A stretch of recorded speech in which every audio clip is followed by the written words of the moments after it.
Hello everyone, welcome to all of you in the lecture of Career Capsule.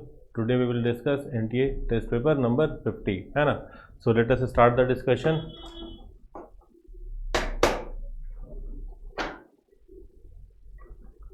Question भेजिए. So let us start the discussion. Question number 1. ठीक है, तो हम लोग question discuss कर रहे हैं पेपर नंबर 50 का. क्वेश्चन नंबर 1 है, it is if the coefficient of the three consecutive term on the expansion of 1 plus x whole n are in the ratio 1, 7 and 42, then the value of n is. तो coefficient of three consecutive term question है ये कि 1 plus x whole n का जो expansion लिखते हैं हम लोग, ठीक है, उस एक्सपेंशन में किसी भी तीन कंसेक्यूटिव टर्म का रेशियो वो दे रखा है 1, 7 एंड 42. तो हम लोग ये पता नहीं कि कौन सा टर्म है वो, ठीक है, तो हम लोग अपनी तरफ से मान लें कि थ्री कंसेक्यूटिव टर्म जो कोफिशिएंट है वो NCR माइनस 1, NCR और NCR plus 1 are three consecutive coefficients हैं.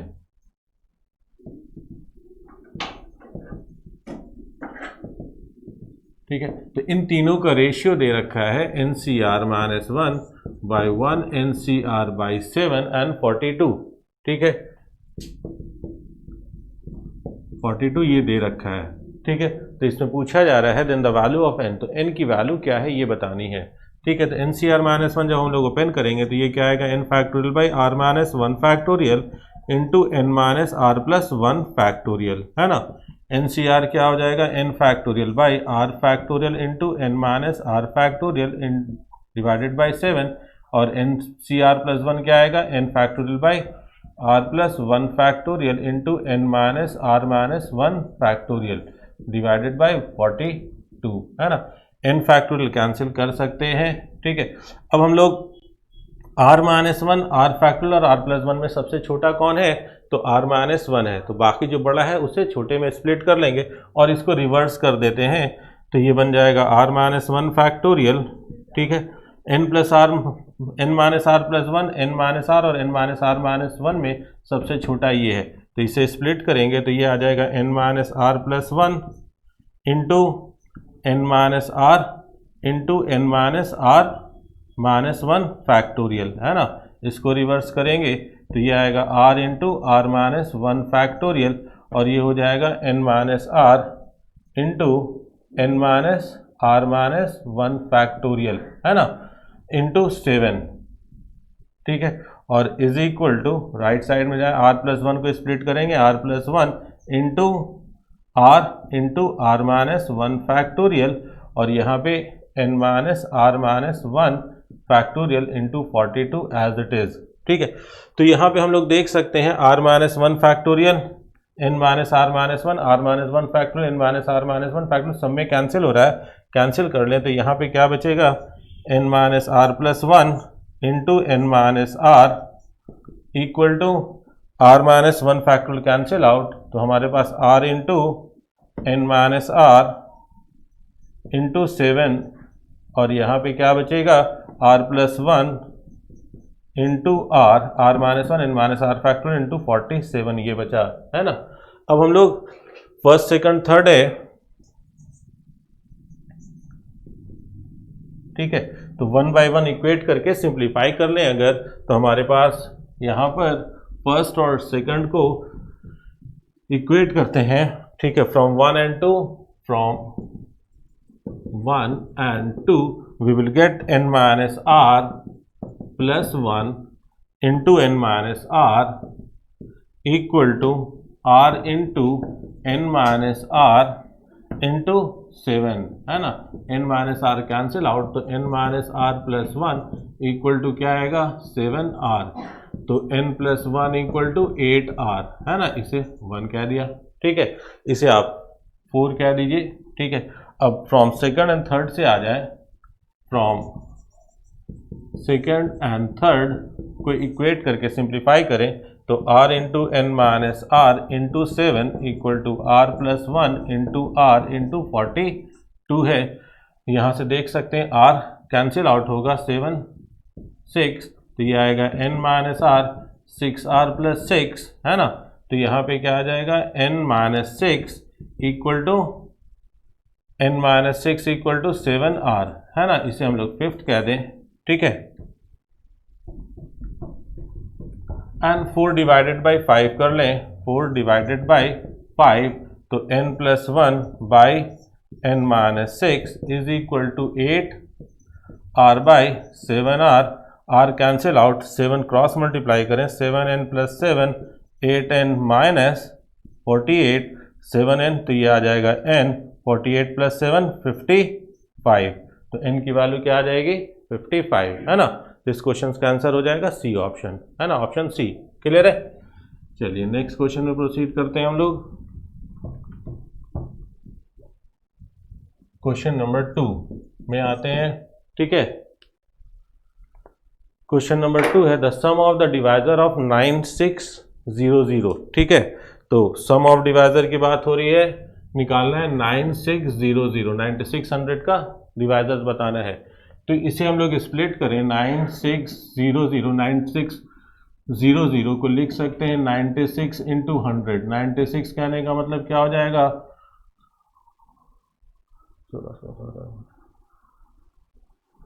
16 इंटू 6 है ना।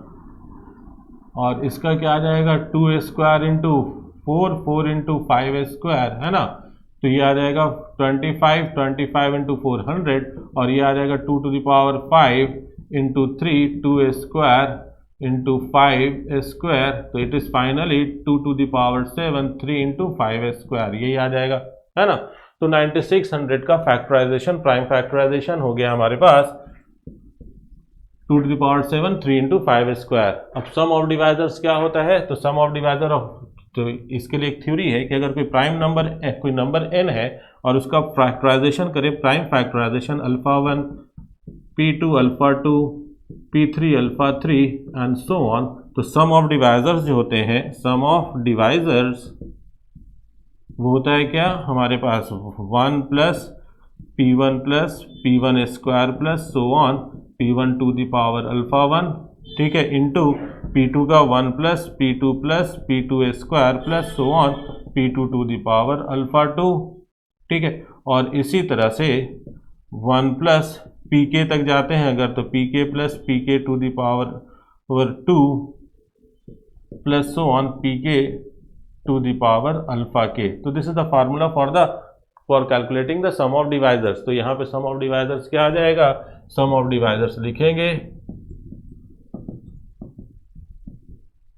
वो हो जाएगा 2, 7 टाइम्स है तो 2 1 plus 2 square plus 2 to the power 7, 3 के लिए 1 प्लस 3, 5 के लिए 1 प्लस 5 स्क्वायर। तो इसकी वैल्यू आ जाएगी 2 to the power 8 minus 1 by 2 minus 1, ये तो 4 हो गया, ये 25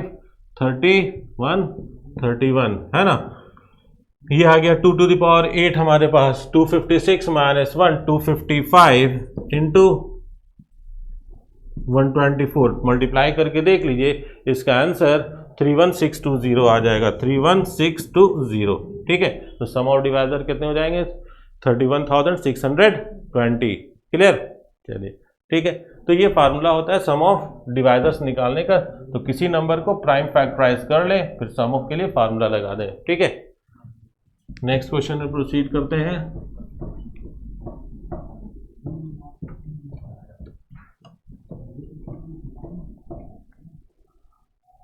क्वेश्चन नंबर 3 में आते हैं। क्वेश्चन नंबर 3 है if the equation of hypotenuse of right angle isosceles triangle is 3x plus 4y equal to 4 and its opposite vertex is 2, 2। तो कोई राइट एंगल ट्राइंगल है, ठीक है, और राइट एंगल ट्राइंगल में अपोजिट वर्ट, दिस एंगल इज से 90 degree and this is 2, 2, ठीक है। And the equation of hypotenuse it is given 3x plus 4y equal to 4, 3x plus 4y equal to 4, ये given है, ठीक है।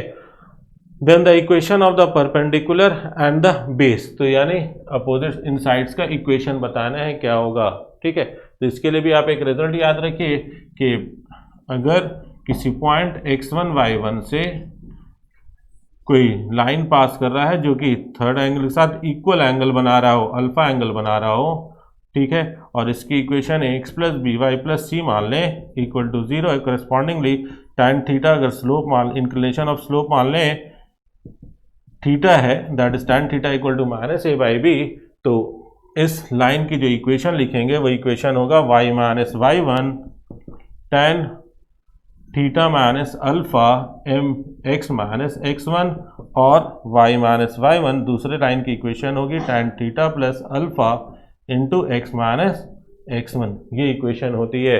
तो यहाँ पर क्या है कि ये एंगल आइसोसेलेस है तो ऑब्वियसली ये 45 हो जाएगा, है ना। तो इसकी इक्वेशन क्या लिख सकते हैं हम लोग, y minus y one to tan theta minus alpha, alpha 45 है तो अल्फा की जगह 45 लिख देते हैं, pi by 4 into x minus x one, ठीक है। तो ये आ जाएगा y minus to tan theta minus tan 45 1 by 1 plus tan theta into tan 45 x minus to, y minus to tan theta की वैल्यू क्या आएगी इसमें, minus 3 by 4 minus 3 by 4 minus 1 plus minus 3 by 4 x minus to, y minus to ये आ जाएगा minus 7 by 4 और 1 by 4 x minus two, 4 cancel out कर लें तो y minus two equal to minus 7x plus 14 7x plus y equal to 16। तो 7x plus y equal to 16 एक ही option में है, 7x plus y equal to 15 first option में है, तो ऑब्वियसली आंसर फर्स्ट ही होगा। अगर आप सेकंड इक्वेशन एक और निकालना चाहते हैं तो tan theta plus alpha into x minus one यानी थीटा प्लस पाई बाई 4 करके सिंप्लीफाई करेंगे तो सेकंड लाइन की इक्वेशन आ जाएगी।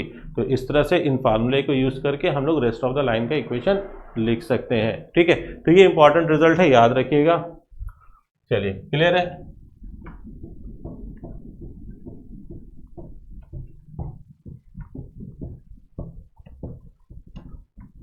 अब हम लोग नेक्स्ट क्वेश्चन में आएंगे, question number 4।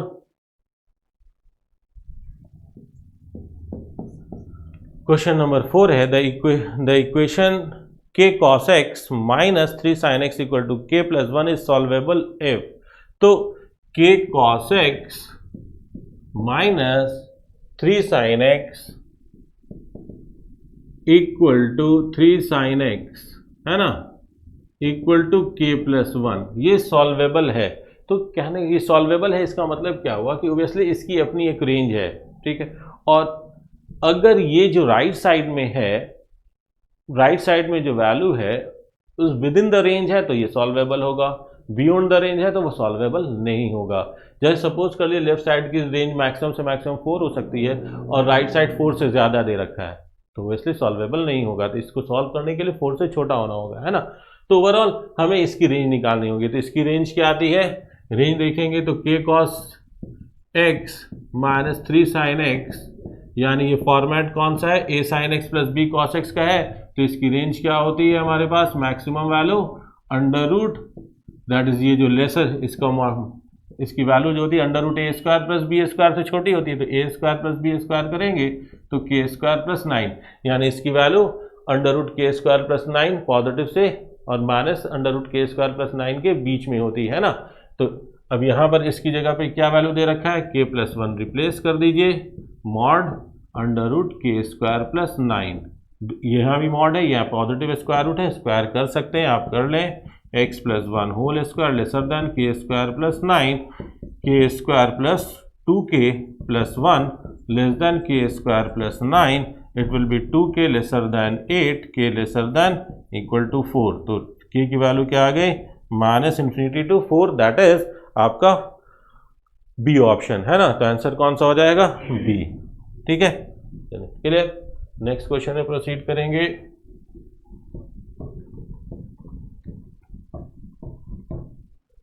Question number 5, fx equal to e to the power 2x square plus x. fx defined हो रहा है मल्टीपल स्टेप फंक्शन में e to the power 2x square plus x and ax plus b. ax plus b, this is being defined when x is greater than 0 and this is for x less than equal to 0. फिर defined हो रहा है is differentiable at x equal to 0. तो ये function क्या है कि differentiable है, तो a और b की वैल्यू पूछी जा रही है differentiable at x equal to 0. ठीक है, डॉट पॉइंट हमारा 0 ही है क्योंकि 0 पे फंक्शन चेंज हो रहा है इसलिए वही डॉट पॉइंट है. तो कहता है कि फंक्शन डिफरेंशिएबल है तो a और b की वैल्यू निकालें. तो फंक्शन डिफरेंशिएबल है तो ऑब्वियसली ये कंटिन्यूस भी होगा. तो कंटिन्यूस होगा तो left hand limit x tends to 0, left side fx equal to limit x tends to 0, right side fx equal to f0 होएगा ही होगा. तो 0 के लेफ्ट साइड पे लिमिट लेंगे तो हमारे पास a b बचेगा. यहाँ 0 के राइट साइड पे लिमिट लेंगे तो हमारे पास क्या आ जाएगा e to the power 0 plus 0 1 है ना. तो ये 1 हो जाएगा. f ऑफ 0 भी हमारे पास b आएगा. तो b की वैल्यू कितनी आ गई, b इक्वल टू 1. ठीक है, अब हमारे पास फंक्शन डिफरेंशिएबल है. तो जब डिफरेंशिएबल है और फंक्शन अगर कंटिन्यूस है तो इसकी डिफरेंशिएबिलिटी डिफरेंशिएट करके LHD और RHD को इक्वेट कर सकते हैं. तो यहाँ पर डिफरेंशिएट कीजिए तो ये क्या आ जाएगा, e to the power 2x square plus x into 4x plus 1 है ना. ठीक है, ये आ गई for x greater than 0 and a into 1 plus 0 for x less than 0. तो LHD इक्वल टू RHD कर दीजिए. LHD इक्वल टू RHD है ना, राइट हैंड डेरिवेटिव्स के इक्वल होंगे. LHD आपके पास A है, RHD 0 पे चेक करेंगे तो 0 पुट करेंगे तो ये 1 हो जाएगा into 4 into 0 plus 1 that is 1. तो A की वैल्यू भी 1 आ गई, A इक्वल टू 1. तो A 1 है, B 1 है, ऑप्शन B हो जाएगा है ना. ठीक है, तो सॉरी C ऑप्शन हो जाएगा. A equal to 1, B equal to 1, answer हो गया C. ठीक है,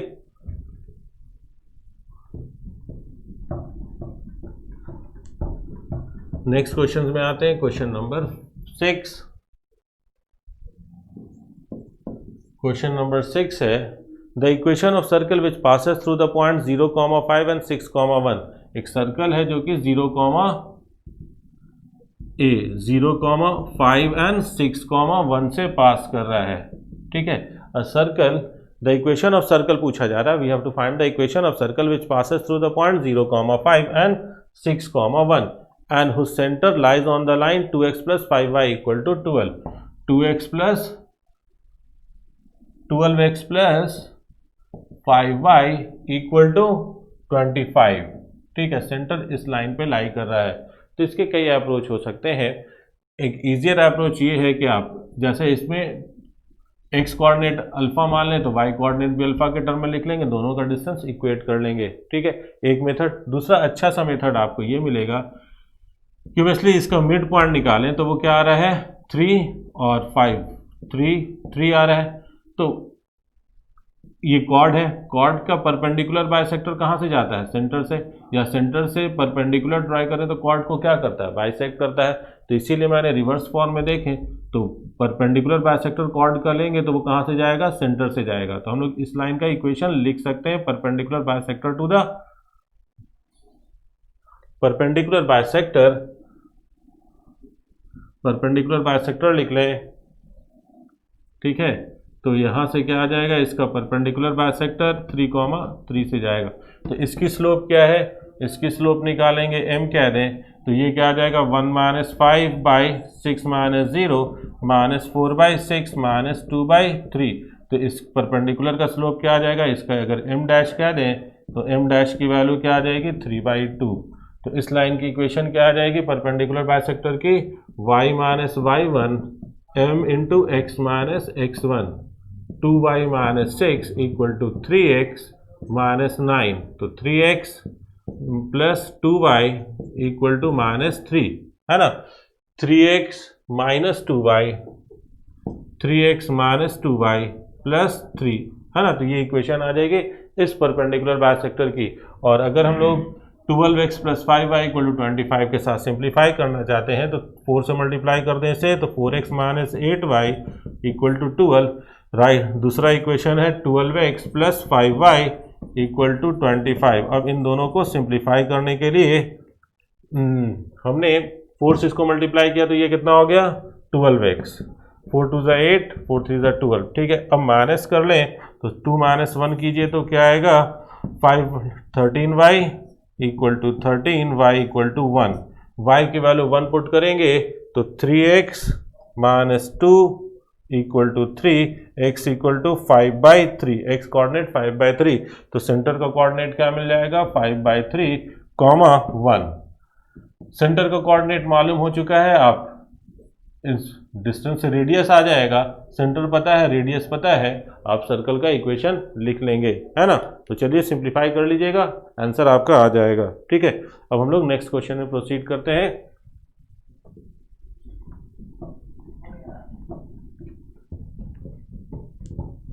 क्वेश्चन नंबर 7 में,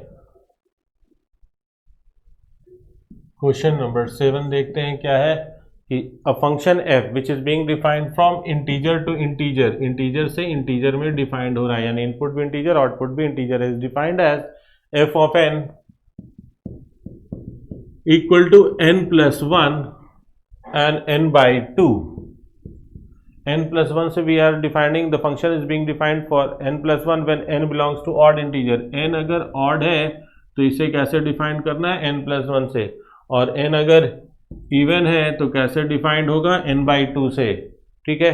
if k belongs to odd, यहाँ पे क्या दे रखा है, ये दे रखा है कि k एक नंबर है जो कि ऑड नंबर है, ठीक है।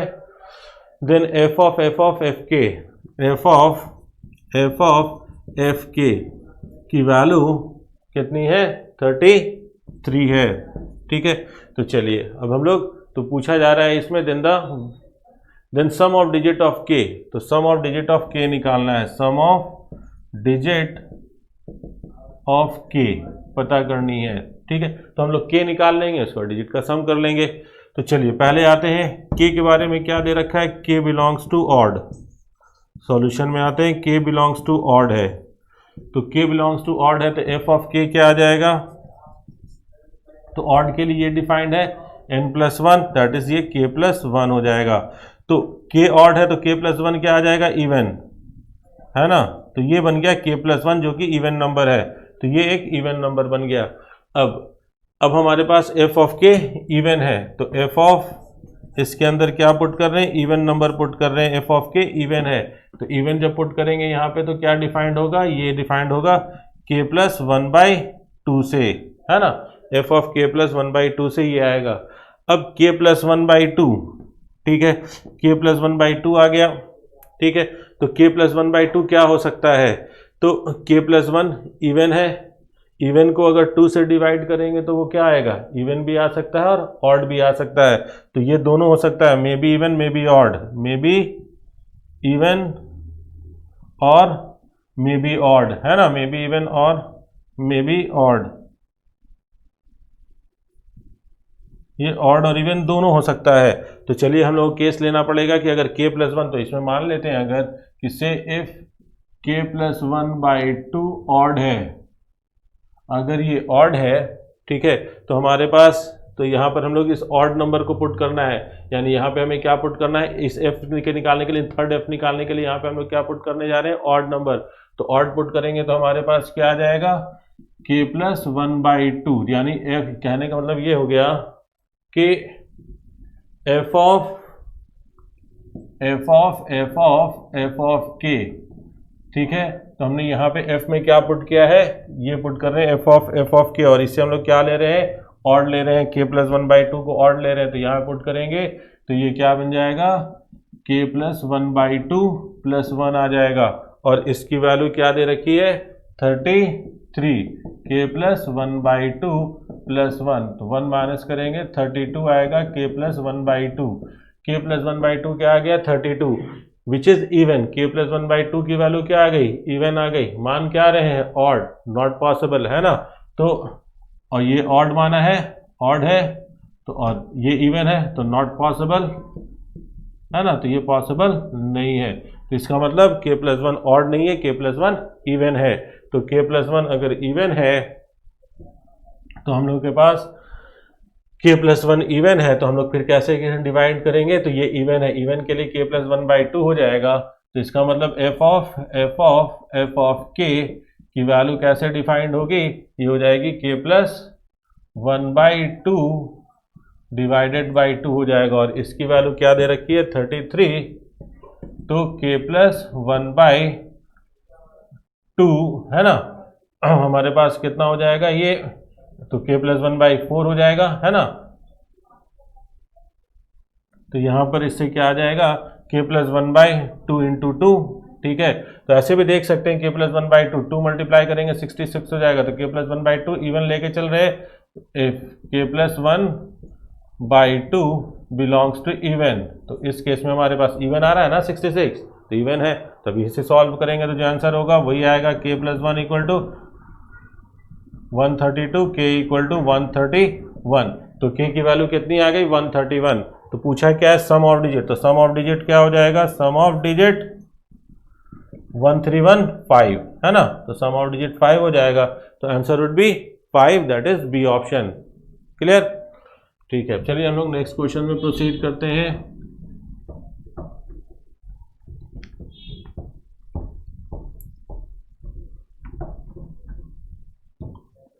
Question number 8, tan inverse under root 1 minus sin x, tan inverse under root 1 minus sin x plus under root 1 plus sin x, under root 1 plus sin x by under root 1 minus sin x minus under root 1 plus sin x, है ना। कहता है the value of this, ठीक है। तो इसको simplified form में लिखना है हमें, for all x belongs to 0 to π/2, x की वैल्यू क्या लेनी है 0 से π/2 के बीच में, ठीक है। तो चलिए देखते हैं, इसे सिंप्लीफाई करना है इनफैक्ट। तो इसे देखिए तो हम लोग लिख सकते हैं sin x/2 cos x/2 2 sin x/2 cos x/2, फिर 1 को लिख देंगे sin square x/2 cos square x/2। तो ये क्या बन जाएगा, ये बन जाएगा हमारे पास sin x/2 minus cos x/2 whole square, तो मॉड लगेगा। चलिए थोड़ा सा लिख देते हैं वैसे, sin square x/2 cos square x/2 minus 2 sin x/2 cos x/2, ठीक है। इसी तरह से आप सेकंड में स्प्लिट कर लेंगे, उसी तरह से डिनोमिनेटर में स्प्लिट करेंगे, और इसी तरह से सेकंड में यहाँ भी स्प्लिटिंग हो जाएगी, ठीक है। तो ये क्या बन जाएगा, ये बन जाएगा आपका tan inverse under root sine x minus cos x/2 whole square. यहाँ पे क्या आ जाएगा, इसे सॉल्व करेंगे तो similarly sine x/2 plus cos x/2 whole square, और ये क्या बन जाएगा sine x/2 minus cos x/2 whole square, और ये है under root sine x/2 plus cos x/2 whole square, है ना।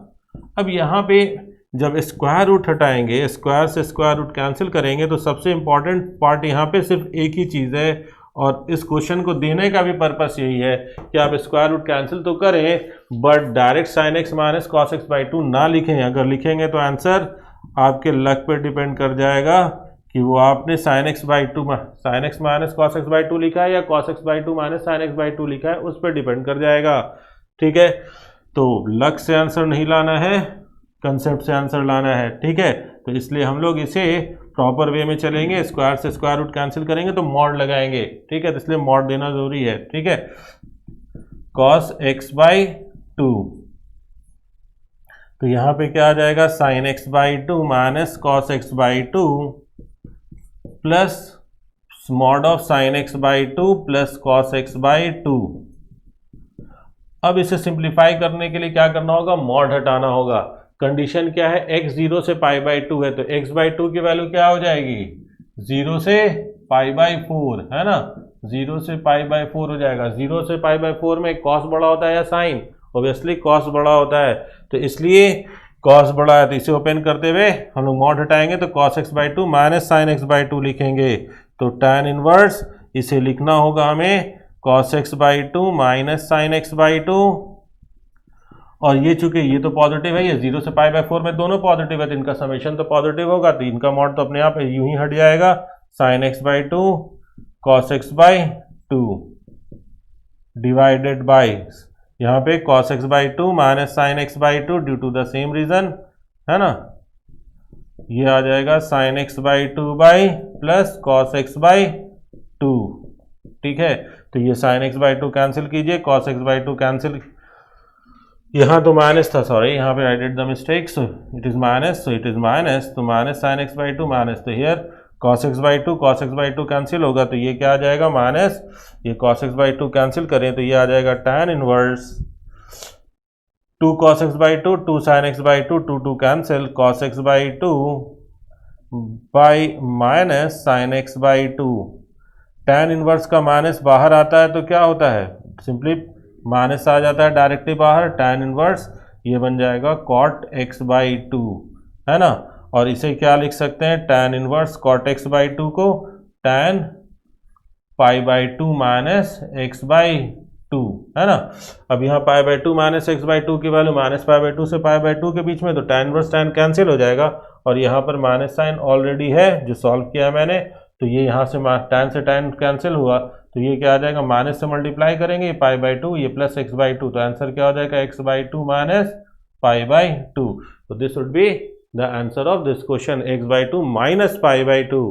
ठीक है, so answer would be A. Clear, तो ये आंसर ए आ जाएगा। ठीक है, तो यही चीज़ होता है, देखिए इस तरह का बेसिक क्लैरिटी है कि आपके पास जब स्क्वायर रूट से स्क्वायर कैंसिल कर रहे हैं तो मॉड लगा रहे हैं कि नहीं लगा रहे हैं, तो यही सारी चीज़ें एग्जामिनेशन में चेक की जाती हैं इन जनरल कि आपका बेस कितना स्ट्रांग है। नेक्स्ट क्वेश्चन पे आते हैं, क्वेश्चन नंबर 9। क्वेश्चन नंबर 9 है, क्वेश्चन नंबर 9 है the negation of A statement if I will become rich then I will open a school। ठीक है, तो यहाँ पर है कि अगर I will become rich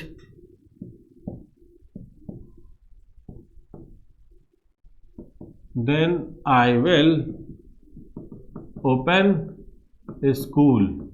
ठीक है, ये क्वेश्चन में है कि ये स्टेटमेंट है। ठीक है, तो इसका निगेशन पूछा गया, इसका निगेशन क्या हो जाएगा, तो इफ P देन Q का फॉर्मेट है, तो if P then Q that is P implies Q, यही है, तो इसका निगेशन निकालना है। ठीक है, तो निगेशन ऑफ दिस क्या होगा, तो निगेशन इसका P if P then Q का मीनिंग मैंने बताया है आपको, negation of P union Q होता है, और फिर A union B whole complementary क्या होता है, A complementary that is P intersection B complementary, ये होता है।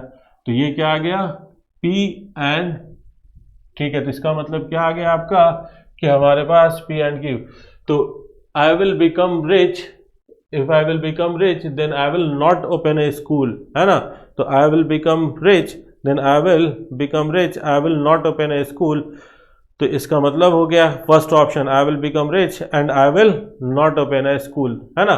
तो इसका मतलब हो गया I will become rich and I will not open a school, open a school, तो कौन सा ऑप्शन आ गया, फर्स्ट ऑप्शन, है ना, तो इसलिए आंसर हो जाएगा फर्स्ट। ठीक है, answer A.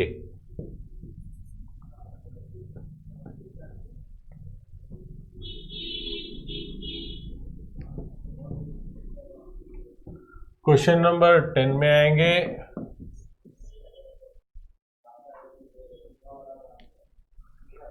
let a continuous and differentiable function fx is such that fx and f dash x d of fx is opposite sign everywhere। ठीक है, fx और f dash x मतलब f का opposite sign है, मतलब इनका product negative है। ठीक है, देन ऑप्शन चूज करना है। ठीक है, तो चलिए इसमें हम लोग पहले थोड़ा सा एनालाइज कर लेते हैं इसकी क्या मीनिंग हो सकती है। तो दो बातें हो सकती है, या तो ये पॉजिटिव तो ये negative, case 1 fx positive then f dash x negative, fx positive and f dash x negative. fx positive कहने का मतलब ये x एक्सिस के ऊपर है, f dash x निगेटिव कहने का मतलब क्या हो जाएगा, फंक्शन डिक्रीजिंग है। तो पॉसिबिलिटीज इस तरह के ग्राफ की है, ऐसे कीजिए चाहे ऐसे कीजिए चाहे ऐसे कीजिए, जो भी लीजिए, तीनों में तीनों पॉसिबिलिटीज है ना। इसमें सब में fx x एक्सिस के ऊपर है और सब में स्लोप सबका डिफरेंशिएशन डिक्रीजिंग है ना, तो ये पॉसिबिलिटीज हो सकती है। दूसरा केसेस क्या हो सकता है, केस 1 था ये आपका, केस 2 हो सकता है कि एफ एक्स निगेटिव हो and F dash x positive हो। मतलब एफ एक्स निगेटिव, फंक्शन क्या है, निगेटिव है, यानी एक्स एक्सिस के बिलो है, एक्स एक्सिस के बिलो है फंक्शन, ठीक है। और क्या दे रखा है कि एफ डैश एक्स पॉजिटिव है, मतलब इंक्रीजिंग है। तो ये हमारे पास निगेटिव लेना है और इंक्रीजिंग लेना है, तो ग्राफ ऐसे बन सकता है, ऐसे बन सकता है, ऐसे बन सकता है। ये 3 पॉसिबिलिटीज बन सकती है ग्राफ की, ठीक है। तो अब आते हैं ऑप्शंस पे।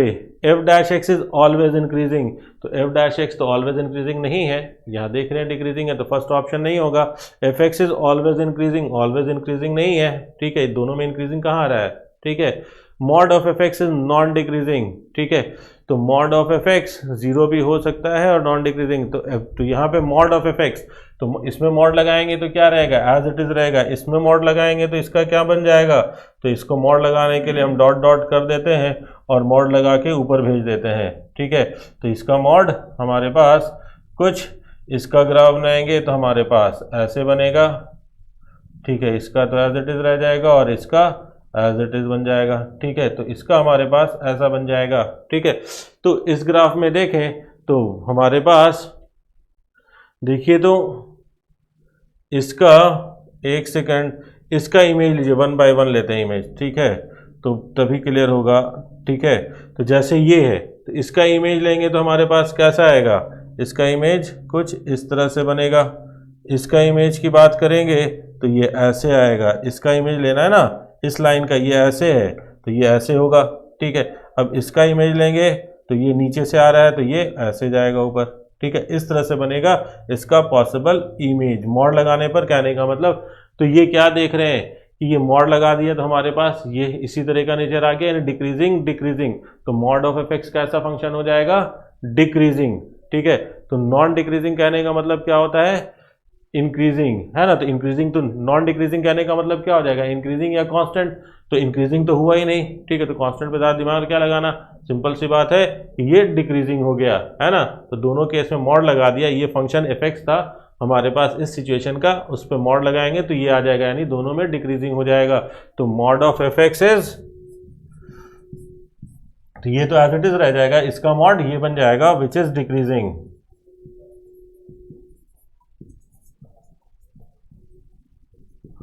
Mod of F x is decreasing, ठीक है। चलिए नेक्स्ट क्वेश्चंस में हम लोग डिस्कस करते हैं क्वेश्चन नंबर 11।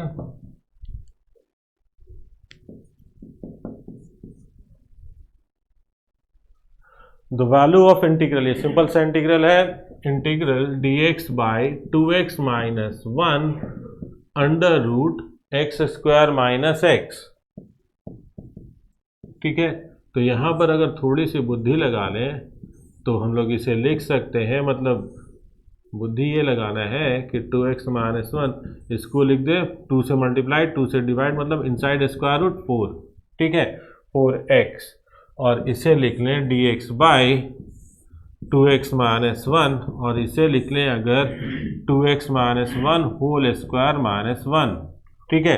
तो ये क्या बन जाएगा, ये फॉर्मेट आ गया dx by x under root x square minus 1, इसका इंटीग्रेशन क्या होता है, सेक इनवर्स x, है ना, तो सेक इनवर्स x प्लस सी होता है। तो इसका इंटीग्रेशन लीनियर फंक्शन है तो इसलिए हम लोग x की तरह ट्रीट कर सकते हैं, तो इसका इंटीग्रेशन आ जाएगा आपका sec inverse 2x minus 1 by 2, x की कोफिशिएंट 2 है, 2 से डिवाइड कर लेंगे तो ये क्या आ जाएगा, sec inverse 2x minus 1 plus C, तो ये आपका, है ना, तो ये आपका इंटीग्रेशन आ गया sec inverse 2x minus 1 plus C, that is B option, ठीक है। चलिए नेक्स्ट क्वेश्चन देखेंगे।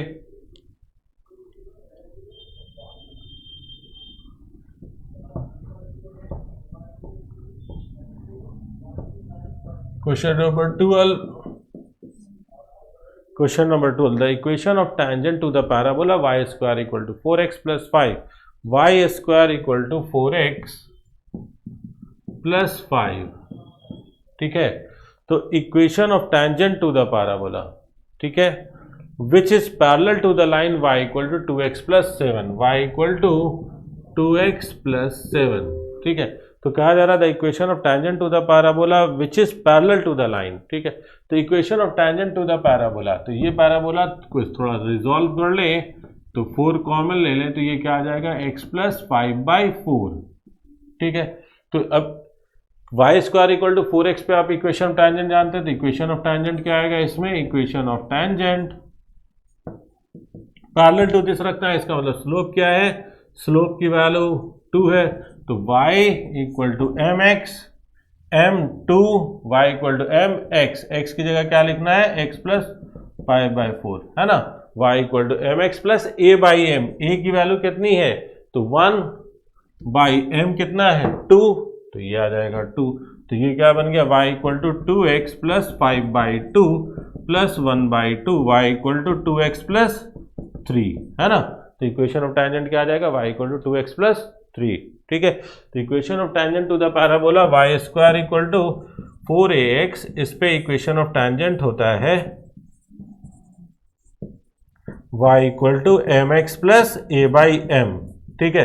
तो इसलिए हमारे पास पैराबोला ये था, इसे हमने इस फॉर्म में रिड्यूस करने के लिए ये बनाया, ठीक है, इस तरह से रिड्यूस किया। अब इस पे टेंजेंट की equation y equal to mx plus a/m होती है, तो इस पे tangent y equal to mx, x की जगह पे x प्लस 5/4, a/m, a की वैल्यू यहाँ पर इस पैराबोला में a की वैल्यू 1 है और m की वैल्यू 2 है, पुट किया, सिंप्लीफाई किया, आंसर आया, ठीक है।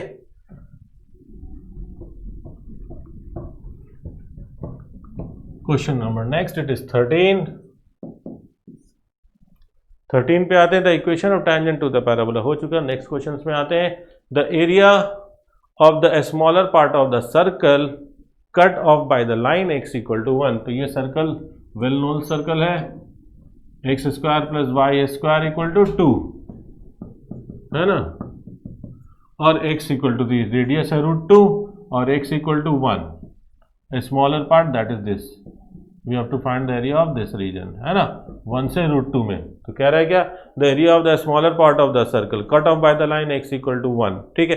तो हमें इस शेडेड रीजन का एरिया बताना है, तो इसके हम लोग लिख सकते हैं अपर पार्ट का ट्वाइस कर देते हैं एरिया, तो एरिया क्या हो जाएगा, twice of 1 to √2, curve circle बनेगा √2 माइनस x² dx, है ना, ये आ जाएगा। अब ये तो डायरेक्ट फार्मूला बेस्ड क्वेश्चन हो गया, कि आपको याद होना चाहिए, नहीं याद है तो मैं फार्मूला लिख देता हूँ, √a² माइनस x² dx का इंटीग्रेशन होता है x √a² minus x²/2 a²/2 sine inverse x/a, इसकी इंटीग्रेशन के लिए ये फार्मूला है, ठीक है। तो हम लोग इसी को यूज करते हैं, तो क्या फार्मूला है, x √a² minus x²/2 plus a² की जगह 2 है, 2/2 साइन इनवर्स x/a, a² 2 है तो a कितना आ जाएगा √2, लिमिट क्या लेना है 1 से √2, ठीक है। तो 2 जब √2 पुट करेंगे तो ये क्या आ जाएगा 0, ये कितना आ गया साइन इनवर्स 1, ठीक है, और फिर 1 पुट करेंगे तो ये कितना आ जाएगा 2, 1 इंटू 1/2 प्लस 1/√2 π/4, है ना, वैल्यू क्या आ गई 2 साइन इनवर्स 1 π/2 माइनस 2 से कैंसिल करेंगे तो 1 माइनस π/2, पाई माइनस π/2 π/2 माइनस 1, तो एरिया क्या आ जाएगा π/2 minus 1, that is B option, है ना। तो ये फार्मूला याद है तो आप कर लेंगे बस सिंपल सा, ये तो डायग्राम से समझ ही गए हैं कि इसमें कौन सा रीजन निकालना है और इसमें कुछ ज्यादा कुछ नहीं था। चलिए नेक्स्ट क्वेश्चन में प्रोसीड करेंगे, क्वेश्चन नंबर 14।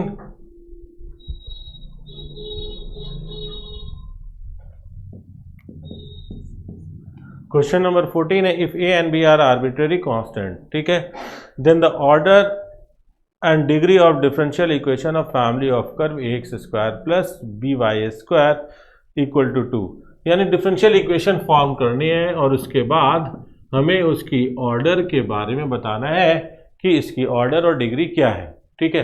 तो फर्स्ट क्या है इसका, family of curve, if a and b are arbitrary, order पहले दिखाना, डिफरेंट डिग्री बाद में, जो आंसर के अकॉर्डिंग, ठीक है। तो इसकी ऑर्डर और डिग्री बतानी है, ठीक है। तो ऑर्डर कितना होता है, 2 आर्बिट्रेरी कांस्टेंट है तो 2 ऑर्डर होगी, ऑर्डर तो समझ में आ गया। डिग्री में थोड़ा इश्यू है, तो ऑर्डर तो 2 होना है, ठीक है। डिग्री 1 या 2 कुछ भी हो सकता है। चलिए देखते हैं क्या है। तो इसे डिफ्रेंशिएट करते हैं। डिफरेंशियल इक्वेशन बनाने का मतलब क्या हो जाता है, जो आर्बिट्रेरी कांस्टेंट है उसको एलिमिनेट कर देना, ठीक है। तो a 2ax plus 2by dy/dx equal to 0, ठीक है। तो ax plus by into y1 equal to 0, dy/dx को मैंने y1 लिख दिया है, ठीक है।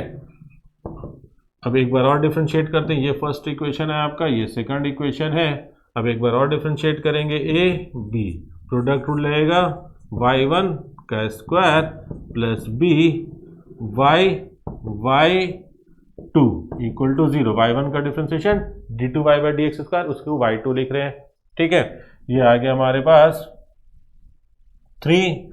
अब a की जगह या b की जगह, a की जगह पे हम लोग क्या लिख सकते हैं, a की जगह लिख सकते हैं, a की जगह यहाँ से निकाल दें अगर, या a की वैल्यू यहीं से निकाल लें, तो a की वैल्यू क्या आ जाएगी, minus b y1 square minus b y2, ठीक है। और इसे पुट कर लें, putting a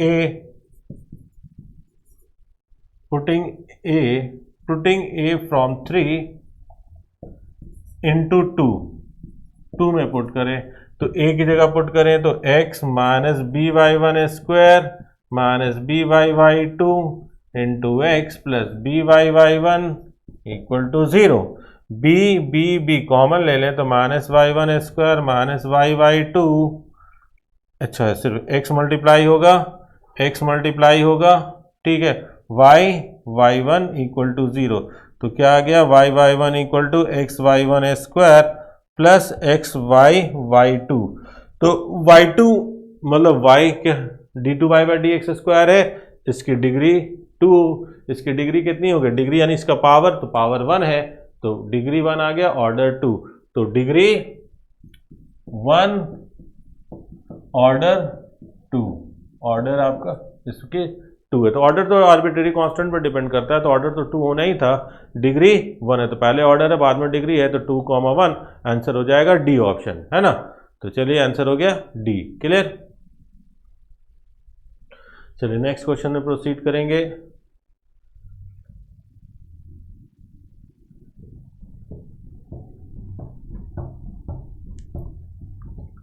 question number 15, question number 15 है, A B c are coplanar unit vector. A B c क्या है, कोप्लानर है और यूनिट वेक्टर है, तो इसका मतलब बॉक्स कोप्लानर है, तो बॉक्स ए बी सी की वैल्यू क्या होगी, 0, है ना, और यूनिट वेक्टर है। Unit vector d is perpendicular to them, तो डी क्या है, ए के भी परपेंडिकुलर है, बी के भी परपेंडिकुलर है, सी के भी परपेंडिकुलर है, मतलब डी ए बी सी जिस प्लेन में है उसके परपेंडिकुलर है। तो ये अगर कोई प्लेन है और इस प्लेन में ए वेक्टर है, प्लेन में बी वेक्टर है और प्लेन में सी वेक्टर है, तो डी वेक्टर क्या है, इनके परपेंडिकुलर है, ठीक है। ये सिचुएशन है, ठीक है। इफ ए क्रॉस बी यानी वेक्टर फ्लोर प्रोडक्ट की बात हो रही है, A cross B cross C cross D की वैल्यू दे रखी है 3/26i, 3/26i, मैं थोड़ा नीचे लिख रहा हूं, 3/26i minus 2/13j, 2/13j plus 6/13k cap, ठीक है। And the angle between A and B, angle between A and B क्या दे रखा है, 30 degree is equal to 30 degree है, and then C is equal to, C की वैल्यू से वेक्टर सी पूछा जा रहा है क्या होगा, ठीक है। तो चलिए, तो ये वेक्टर प्रोडक्ट ऑफ 4 वेक्टर है, ठीक है। तो वेक्टर प्रोडक्ट ऑफ 4 वेक्टर है, इसको कैसे डिफाइन करते हैं आपको पता होना चाहिए, मैं नहीं जानता लेकिन हाँ पता तो होना चाहिए क्योंकि आप एग्जाम देने जा रहे हैं, तो ठीक है। तो चलिए, नहीं पता है तो मैं बता रहा हूं आपको कैसे करना है, ठीक है। तो वेक्टर प्रोडक्ट ऑफ 4 वेक्टर है, A B d, box of a B d, ठीक है, वेक्टर सी, ठीक है, माइनस ए बी डी लिखेंगे vector c minus a B c vector d, ये आ जाएगा। और जो राइट साइड है आपका वो ज्यों का त्यों लिखा जाएगा, ठीक है, इस तरह से लिख लेंगे। तो इस तरह से डिफाइंड होता क्या है कि ये जो वेक्टर है वो ए और बी के परपेंडिकुलर है, ये सी और डी के परपेंडिकुलर है, और ये जो फाइनल वेक्टर आएगा वो ए क्रॉस बी और सी क्रॉस डी दोनों के परपेंडिकुलर होगा। तो सी क्रॉस डी के परपेंडिकुलर कहने का मतलब सी और डी के प्लेन में, जैसे ये वेक्टर सी है, ये वेक्टर डी है, तो तो इसके परपेंडिकुलर का वेक्टर कौन सा होगा, ऊपर वाला। तो सी क्रॉस डी का वेक्टर क्या आ जाएगा, जैसे सी है, जैसे हमारे पास सी क्रॉस, जैसे सपोज कर लीजिए एक वेक्टर सी दिखा दें, एक वेक्टर डी दिखा दें, मान लीजिए कि ये सी और डी इसी बोर्ड के प्लेन में है, ठीक है, तो सी क्रॉस डी क्या हो जाएगा, इसके परपेंडिकुलर हो जाएगा। अब इस वेक्टर के परपेंडिकुलर जो वेक्टर लेंगे वो क्या होगा, वो इसके प्लेन में आएगा, तो इसीलिए सी और डी के प्लेन में होगा। तो इसलिए हम लोग इस पूरे वेक्टर को सी और डी के प्लेन में स्प्लिट कर सकते हैं, या ए और बी के प्लेन में भी स्प्लिट कर सकते हैं। तो इसे ए और बी के टर्म में भी तोड़ा जा सकता है और सी और डी में भी तोड़ा जा सकता है। ये कंसेप्ट होता है splitting of vector product of 4 vector, ठीक है। अब मैंने इसे सी और डी के टर्म में इसलिए तोड़ दिया क्योंकि आपके पास इस क्वेश्चन में एक बात दे रखी a B c, box a B c coplanar है, तो ये 0 हो गया, तो ये तो आपका 0 हो गया, ठीक है। अब ये आ जाएगा ए क्रॉस बी, तो ये बॉक्स बन गया, तो इस बॉक्स का मतलब क्या हो गया, ए क्रॉस बी, है ना, A cross B dot D vector, ठीक है, A cross B dot D vector आ गया। बॉक्स का मतलब ए बी डी का वेक्टर, और ये क्या है, सी वेक्टर है, और ये क्या हो जाएगा 0 इंटू डी वेक्टर, और ये राइट साइड आपका ज्यों का त्यों लिखा जाएगा, ठीक है। अब ये दोनों का डॉट प्रोडक्ट है, तो डॉट प्रोडक्ट को सिंप्लीफाई करेंगे तो क्या लिखेंगे, ए क्रॉस बी का मैग्नीट्यूड डी का मैग्नीट्यूड, है ना। तो अब दे रखा है इसमें कि ए क्रॉस बी, ए और बी इस प्लेन में, तो ए क्रॉस बी लेंगे तो इसके परपेंडिकुलर होगा, तो परपेंडिकुलर होगा मतलब डी के पैरेलल होगा। तो ये दोनों वेक्टर ए क्रॉस बी और डी क्या है, पैरेलल वेक्टर है, तो इनके बीच का एंगल क्या होगा 0, तो कॉस 0 हो जाएगा, इसलिए 1 लिख दिया हमने कॉस 0। ये सी वेक्टर है, ठीक है, और ये आपका तो खत्म हो गया, ये आपका right side as it is लिखते चलिए, ठीक है। अब आते हैं A cross B magnitude of D, A B C D are unit vector, magnitude of D 1 put कीजिए, cos 0 1, ये क्या आ जाएगा mod of A mod of B sine 30, है ना, सी वेक्टर, ये एज इट इज आ गया, ठीक है। ए बी तो यूनिट वेक्टर है, साइन 30 हाफ हो जाएगा, तो 1/2 सी, इनमें से 1/2 कॉमन ले लें, तो ये क्या आ जाएगा 1/2 3/13 आई, यहाँ से क्या आ जाएगा 1/2 कॉमन लेने का मतलब हो जाएगा 2 से मल्टीप्लाई करना 4/13 जे और 12/13 के, है ना, 2 से मल्टीप्लाई करेंगे 3/26, 2 कैंसिल 2/13, 12/6/13, ठीक है। ये 2 कैंसिल कर लीजिए, सी वेक्टर क्या आ गया 3/13 आई माइनस 4/13 जे प्लस 12/13 के, है ना, तो ये हो जाएगा, तो 3/13 आई 4/13 जे 12/13 के, फर्स्ट ऑप्शन यही आंसर हो जाएंगे, है ना। तो दिस फर्स्ट ऑप्शन इस क्वेश्चन का आंसर बन जाएगा।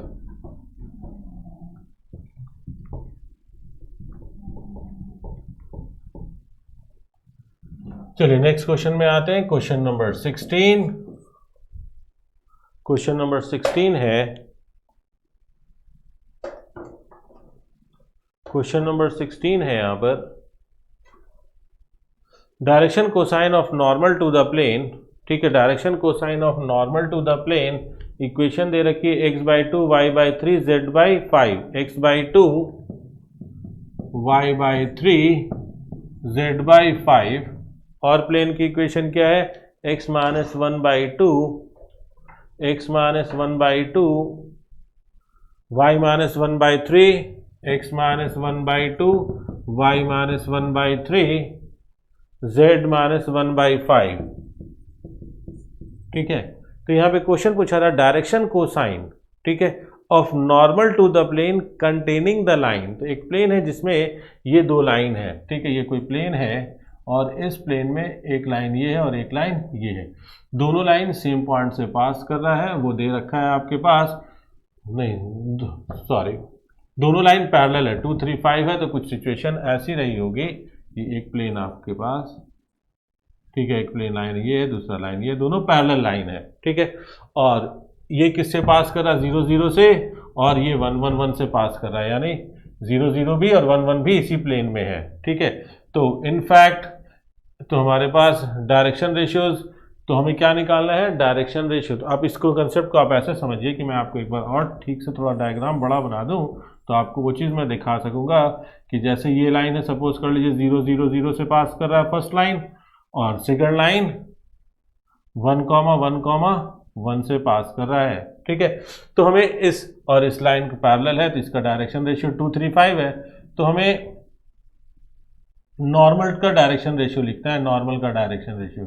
तो नॉर्मल क्या होगा, ये नॉर्मल जो होगा वो इन दोनों के नॉर्मल होगा, तो हमारे पास इसका डायरेक्शन रेशियो तो पता है 2 3 5 है, और इसका डायरेक्शन रेशियो निकाल सकते हैं 1 -0 1 1 -0 1 1 -0 1, इसका डायरेक्शन रेशियो क्या आ जाएगा 1 1 1। तो इसका मतलब नॉर्मल का डायरेक्शन रेशियो क्या होगा, तो नॉर्मल का डायरेक्शन रेशियो के निकालने के लिए हम लोग ऐसे कर सकते हैं I J K, ठीक है। तो डायरेक्शन रेशियो निकालना है कि डायरेक्शन कोसाइन निकालना है, तो नॉर्मल वेक्टर निकाल रहे हैं, फिर यूनिट वेक्टर लेना होगा, तो 1 1 1 2 3 5 है ना। चलिए सिंप्लीफाई कीजिए, फिर यूनिट वेक्टर लेंगे, तो ये आ जाएगा 5 - 3 2, तो 2I, फिर J - J 5 - 2 3J है ना, फिर क्या आएगा K 3 - 2K, तो ये क्या आ गया, n कैप क्या आ जाएगा 2I - 3J plus K by 2 का स्क्वायर 3 का स्क्वायर 4 9 13 प्लस 1 14, तो डिवाइडेड बाई √14। तो डायरेक्शन कोसाइन क्या आ जाएगा 2 बाई √14 माइनस 3 बाई √14 1 बाई √14 है ना। तो ये इसके डायरेक्शन 2 3 1 2 - 3 1 कौन सा ऑप्शन है, बी ऑप्शन है ना, तो बी ऑप्शन आंसर हो जाएंगे। क्लियर है। चलिए नेक्स्ट क्वेश्चंस में आते हैं। Question number 17, alpha beta gamma are the roots of the equation x³ - 3x² + 4x, x³ - 3x² + 4x + 4 = 0 के रूट्स क्या है, अल्फा बीटा गामा, ठीक है, alpha beta gamma are its root. तो alpha plus beta plus gamma 3, alpha beta beta gamma gamma alpha 4 -4, alpha beta 4 alpha beta gamma -b/a c/a -d/a -4, ठीक है, ये आ गई वैल्यू। अब हमें वैल्यू किसकी निकालनी है, डिटर्मिनेंट की। डिटर्मिनेंट क्या, alpha square plus 1 1 1 1 beta square plus 1 1 1 1 gamma square plus 1 है, इसकी वैल्यू बतानी है ना। तो चलिए यहाँ पर इसकी वैल्यू निकालने के लिए हम लोग थोड़ा सिंप्लीफाई करें। तो सिंप्लीफिकेशन कुछ इस तरह से करें कि हम लोग अल्फा स्क्वायर कॉमन ले लें फर्स्ट रो से, अल्फा स्क्वायर फर्स्ट रो से, बीटा स्क्वायर सेकंड रो से, गामा स्क्वायर थर्ड रो से कॉमन ले रहे। तो यहाँ पे क्या बचेगा, यहाँ बचेगा 1 + 1 by alpha square 1 by alpha square 1 by alpha square, यहाँ बचेगा 1 by beta square 1 by 1 + 1 by beta square 1 by beta square, ये बचेगा 1 by gamma square 1 by gamma square 1 by gamma square plus 1 1 + 1 by gamma square. अब इनमें से सबको हम लोग R1 + R2 + R3 कर दें, R1 + R2 R1 में R1 + R2 + R3 कर दें, ठीक है। तो देख सकते हैं यहाँ पे क्या आ जाएगा 1 + 1 by alpha square 1 by beta square 1 by gamma square, तीनों में आ जाएगा, फर्स्ट रो में कॉमन ले लेंगे, तो ये क्या बन जाएगा alpha square plus beta square plus gamma square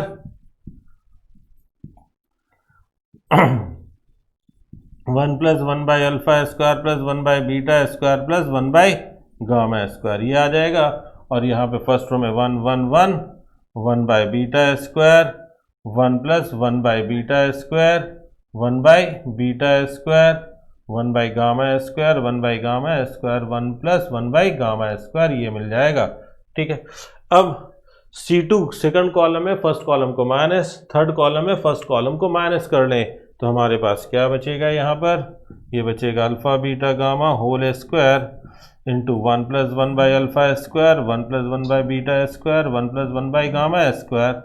तो ये बच जाएगा 1 1 by beta square 1 by gamma square, यहाँ 0, यह माइनस करेंगे 1, यह माइनस करेंगे 0, यह माइनस करेंगे 0, यह माइनस करेंगे 1, यह माइनस करेंगे 1। ठीक है, तो ये आ जाएगा, यहाँ पे क्या बचेगा 0। ठीक है, 1 बाई बीटा इसको देखिए 1 बाई 1 माइनस 1 0 1 माइनस 1 0, इसे माइनस करेंगे यहाँ 1 आएगा, यहाँ पे 0 हो जाएगा, माइनस करेंगे 0 हो जाएगा, यहाँ माइनस करेंगे 1 आएगा। अब इसकी वैल्यू देख सकते हैं 1 आनी है। ठीक है, तो इसका फाइनल वैल्यू क्या आ गया, सिंप्लीफिकेशन के बाद alpha square beta square gamma square 1 by alpha square plus 1 by beta square plus 1 by gamma square plus 1 आ जाएगा, है ना, ये आ जाएगा। अब हम लोग इसकी वैल्यू निकालने के लिए तो जो डिटर्मिनेंट सिंप्लीफाई किया, सिंप्लीफिकेशन के बाद हमारे पास वैल्यू क्या आ रही है, सिंप्लीफिकेशन के बाद जो वैल्यू आई वो ये I, that is alpha square, determinant की value alpha square beta square gamma square, LCM ले लें तो क्या आ जाएगा alpha square beta square gamma square, ये बन जाएगा alpha square beta square gamma square alpha square plus alpha square beta square gamma square, this get cancel out. तो फाइनली ये आ जाएगा हमारे पास ये alpha square beta square gamma square alpha square और alpha beta gamma whole square, है ना, ये आ जाएगा। अब यहाँ से देख सकते हैं कि हम लोग इसका स्क्वायर निकालना है अगर, तो हम लोग अगर इसे 1 कह दीजिए, इसे alpha beta beta gamma gamma alpha का होल स्क्वायर करेंगे तो ये आ जाएगा alpha square beta square gamma square alpha square plus 2, इन दोनों का प्रोडक्ट, फिर इन दोनों का प्रोडक्ट, फिर फर्स्ट एंड थर्ड का प्रोडक्ट, उन सारे प्रोडक्ट में अगर हम लोग अल्फ़ा बीटा गामा कॉमन ले लें तो alpha plus beta plus gamma ये बच जाएगा।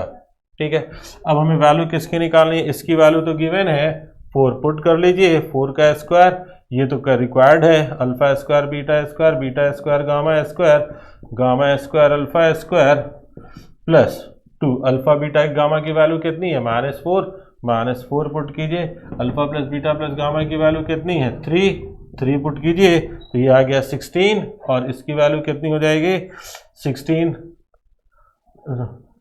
24 तो प्लस 24, ये आ जाएगा। तो हमारे पास alpha square beta square gamma square alpha square की वैल्यू कितनी हो जाएगी 40, ये आ गया 40। तो हमें इसकी वैल्यू निकालनी थी, इसकी वैल्यू 40 हो गई।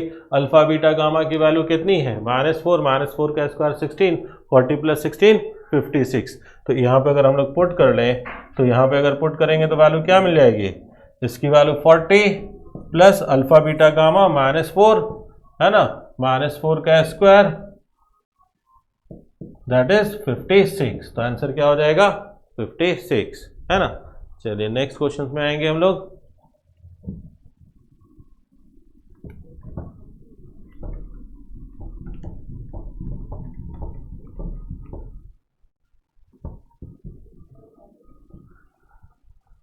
Question number 18, the equation 1 minus iota x by 1 plus iota x sin pi by 7 minus iota cos pi by 7, 1 minus iota x by 1 plus iota x cos sin pi by 7 minus cos pi by 7, sin pi by 7 minus I cos pi by 7 ये है, ठीक है। and x equal to cot, if x equal to cot pi by 28, ठीक है। तो x की value cot pi by 28, इसको solve करने के दो रास्ते हैं, या तो यहाँ से सॉल्व करके x निकाल लें, और x निकाल लें तो जो गिवन x है उससे इक्वेट कर लें, या जो गिवन x है उसे यहाँ पुट कर ले, रैशनलाइज कर ले, यानी कंजुगेट से मल्टीप्लाई डिवाइड कर ले, फिर हम लोग सिंप्लीफाई कर ले तो इस फॉर्मेट पे, तो फिर कंपेयर कर लेंगे। ठीक है, तो दो रास्ते हैं, तो चलिए हम लोग x की वैल्यू निकाल लेते हैं, जो वैल्यू आएगी उससे इक्वेट कर लेंगे। तो applying componendo dividendo on taking componendo and dividendo,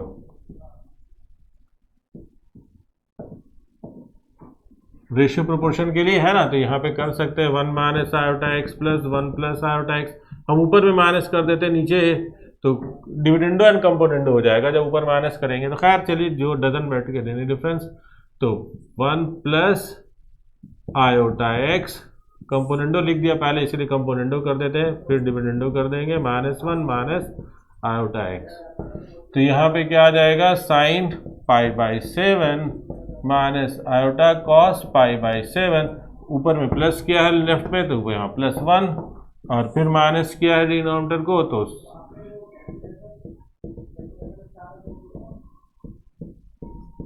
-1। ठीक है, ये हो जाएगा। ठीक है, तो अब हमारे पास ये क्या आ जाएगा, iota x cancel, 1 1 cancel, 2/-2 iota x, ये क्या आ जाएगा 1 साइन π/7 को लिख सकते हैं कॉस π/2। π/7 को देखिए तो हम लोग π/2 माइनस π/7 कितना आ जाएगा, π/2 माइनस π/7 ये आ जाएगा आपका 14, 7 माइनस 7π माइनस 2 5π/7 14।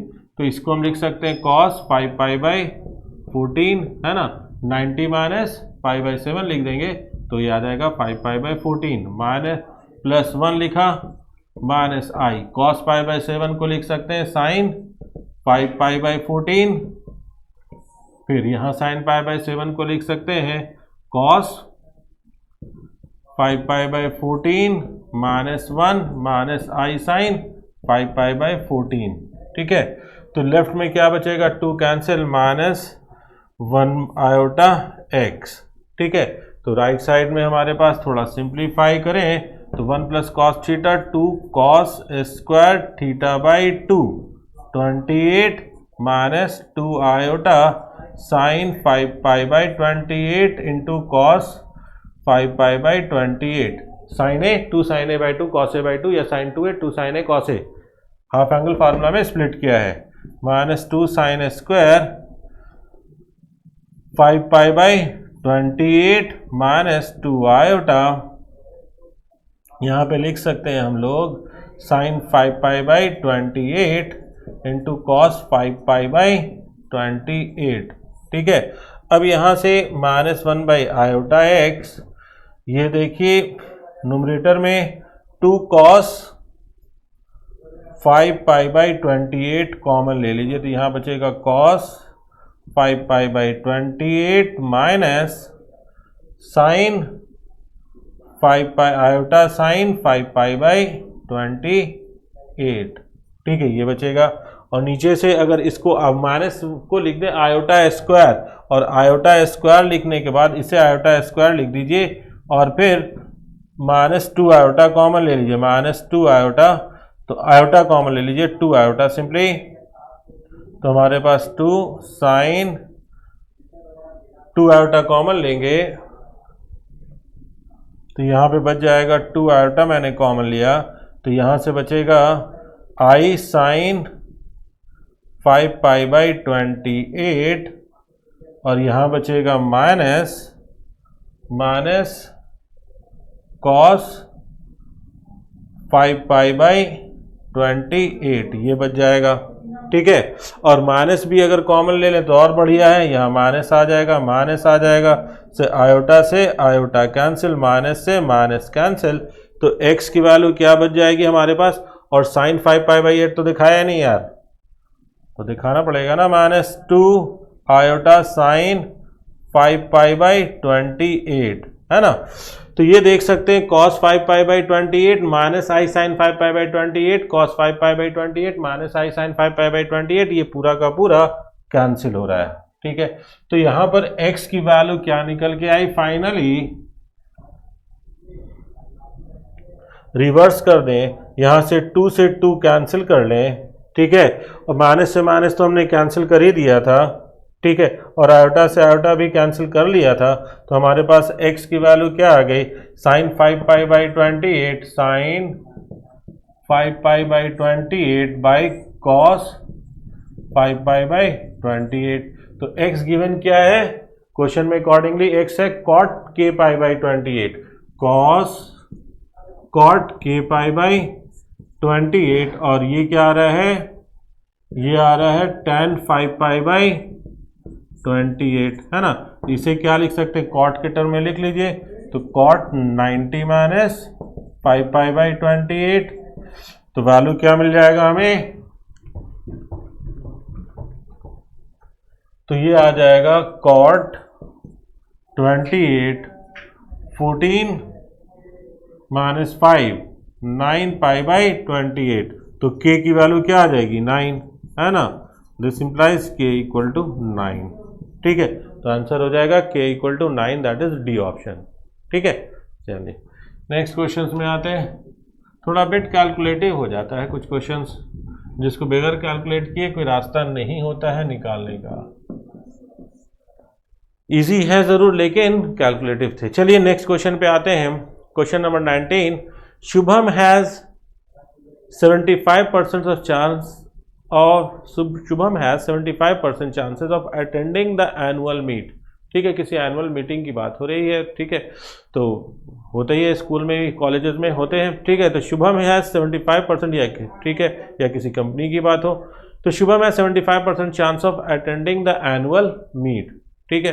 तो एनुअल, तो शुभम के SH लिख देते हैं, शुभम का, that is probability of SH। SH कहने का मतलब शुभम के मीटिंग में होने की प्रोबेबिलिटी क्या है, 75%। 75% की बात करने का मतलब 3/4, है ना, तो 3/4 चांसेस है, 75% मीन्स 3/4।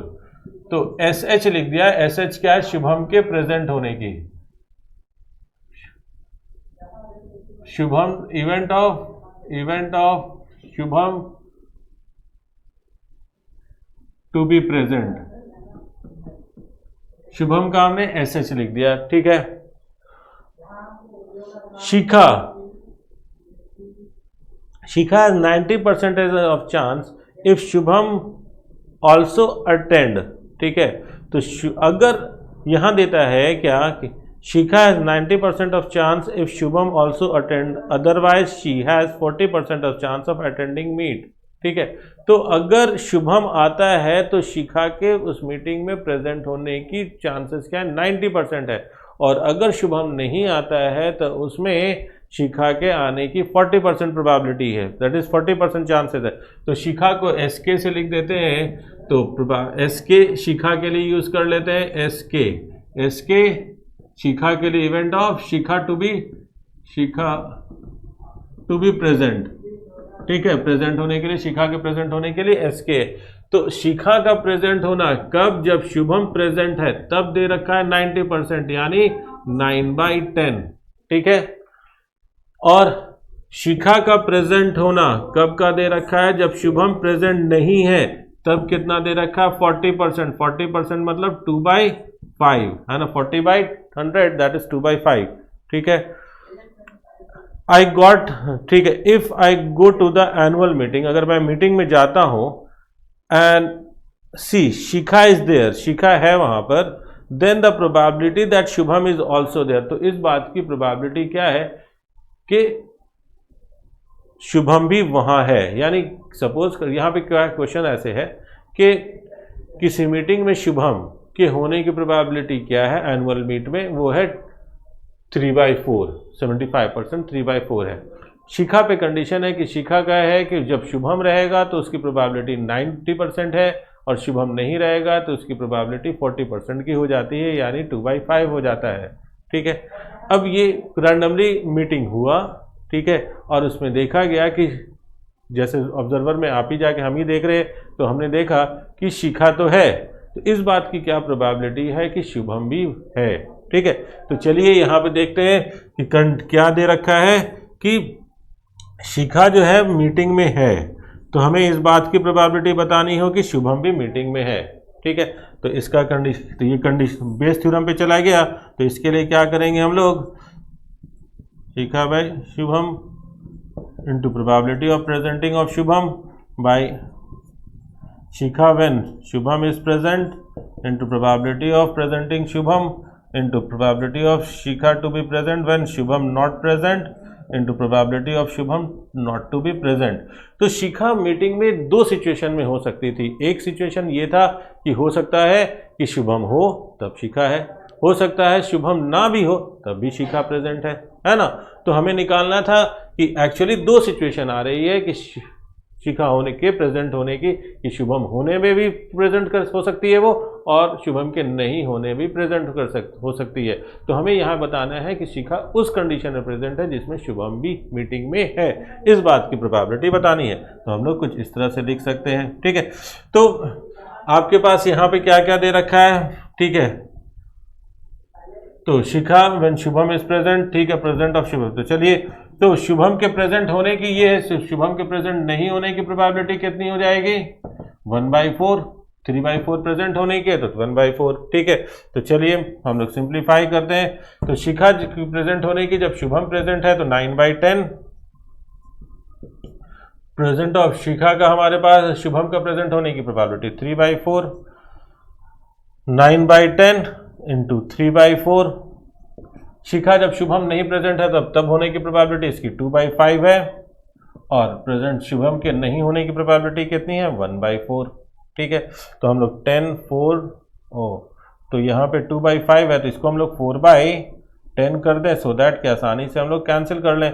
तो 10 4 कैंसिल कर लेते हैं, 10 4 तो ये कितना आ जाएगा, 27/27 प्लस 4 27/31, ठीक है। तो 27/31 दैट इज शिखा मीटिंग में है तो उस वक्त शुभम के भी मीटिंग में होने की प्रोबेबिलिटी हो जाएगी 27/31। क्लियर है। तो इस क्वेश्चन को समझना कुछ इस तरह से है कि सिंपल सी बात है कि मैंने इस चीज़ में बताया कि यहाँ पर क्या दे रखा है कि शुभम के होने की प्रोबेबिलिटी 3/4 है, और शिखा के होने की प्रोबेबिलिटी कंडीशन वाइज कि शुभम है तो 90% है, शुभम नहीं है तब हम उसकी प्रोबेबिलिटी 40% की है, ठीक है। तो किसी मीटिंग में देखा गया कि शिखा है तो इस बात की प्रोबेबिलिटी क्या है कि शुभम भी है। तो शिखा जब मीटिंग में है तो उस वक्त दो सिचुएशन अराइज हो रहा है कि हो सकता है शुभम हो भी, हो सकता है शुभम ना भी हो, ठीक है। तो ऐसे कंडीशन में कि जो हमारे पास हो भी सकता है और नहीं भी हो सकता है, और यहाँ पे उस कंडीशन में निकालना है कि शिखा तो मीटिंग में है तो शुभम के मीटिंग में होने की क्या प्रोबेबिलिटी है, that is Bayes theorem apply कर देंगे, ठीक है। चलिए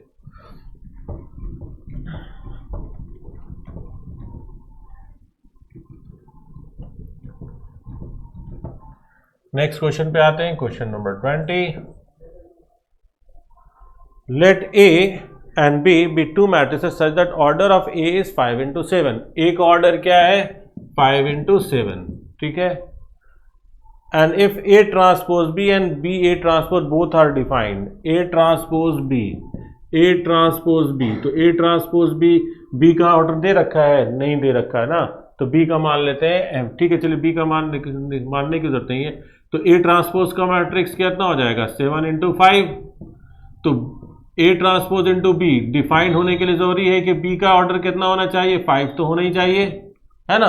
और ये पता नहीं है तो हम लोग इसको n कह देते हैं, ठीक है। तो ये आ गई बात है, ठीक है। अब आते हैं b into A transpose defined है तो b इंटू ए ट्रांसपोज, तो b का तो हम लोगों ने लिख ही लिया है 5/9n, और ए ट्रांसपोज कितना हो जाएगा, ए ट्रांसपोज 7/5, तो n की वैल्यू क्या आ जाएगी, 7। तो इसका मतलब n = 7 हो गया, ठीक है। तो b का ऑर्डर कितना हो जाएगा, 5/7, है ना। b का ऑर्डर होगा 7, 5/7। तो order of b transpose a पूछा गया है, b ट्रांसपोज a, तो b ट्रांसपोज का ऑर्डर कितना है, 7/5, ठीक है। और a का ऑर्डर कितना है, a का ऑर्डर है 5/7। तो अब इन दोनों का ऑर्डर कितना आ जाएगा, b ट्रांसपोज a का ऑर्डर हो जाएगा 7/7, है ना। तो ये 7/7 के ऑर्डर के हो जाएंगे। तो b ट्रांसपोज a का ऑर्डर हो जाएगा 7/7, दैट इज बी ऑप्शन, है ना। तो ये सिंपल सा है, बहुत बेसिक। इनिशियली स्टेज में जब मैट्रिक्स पढ़ाया जाता है तो ऑर्डर के इस तरह के बेसिक क्वेश्चंस कराए जाते हैं। ठीक है, चलिए क्वेश्चन नंबर 21 पे आते हैं। नेक्स्ट में limit x tends to infinity e to the power x plus 1, limit x tends to infinity e to the power x plus 1 ln x cube e to the power minus x ln x cube e to the power minus x plus 1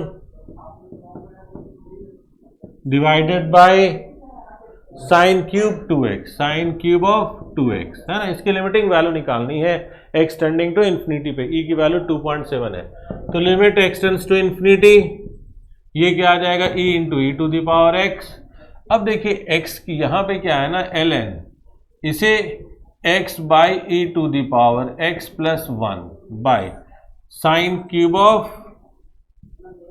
2x, अरे sign cube of 2x है कोई तेरी, sign cube of 2x, थोड़ा गड़बड़ हो जाएगा ये। चलिए देखिए तो x की वैल्यू इन्फिनिटी पे ये कितना हो जाएगा, x की वैल्यू इन्फिनिटी पे ये x की वैल्यू इन्फिनिटी पे e to the power infinity infinity आ जाएगा, और इसकी वैल्यू क्या हो जाएगी, 0 हो जाएगी। x cube by E to the power x का क्या हो जाएगा, टेंडिंग टू 0 हो जाएगा। तो ये तो 0 हो रहा है, तो ये ln 1 प्लस एक्स है। तो इसकी लिमिट निकालने के लिए हम लोग क्या करेंगे कि ई टू द पावर x रहने दीजिए, और इसे हम लोग क्या लिख सकते हैं, ln x cube by E to the power x plus 1 by x cube by E to the power x से डिवाइड कर दिया। ठीक है, तो यहां पर डिवाइड किया है तो हमारे पास correspondingly X cube by E to the power X से मल्टीप्लाई करेंगे। ठीक है, अब रही बात यहाँ पे 1 by sine of cube of 2x रह जाएगा जी। अब यहाँ पे ये तो बात तो हो गई, इसकी वैल्यू तो हो जाएगी 1। अब ये ई टू द पावर एक्स तो कैंसिल हो जाएगा। अब यहाँ पे इशू ये आ गया कि बचेगा क्या, limit x tends to infinity e into x cube by sine cube of 2x। तो इसकी वैल्यू हम लोग नहीं लिख सकते। ठीक है, ये तो फाइनाइट है, x टेंडिंग टू इन्फिनिटी नहीं है, इसकी वैल्यू 1 नहीं लिख सकते।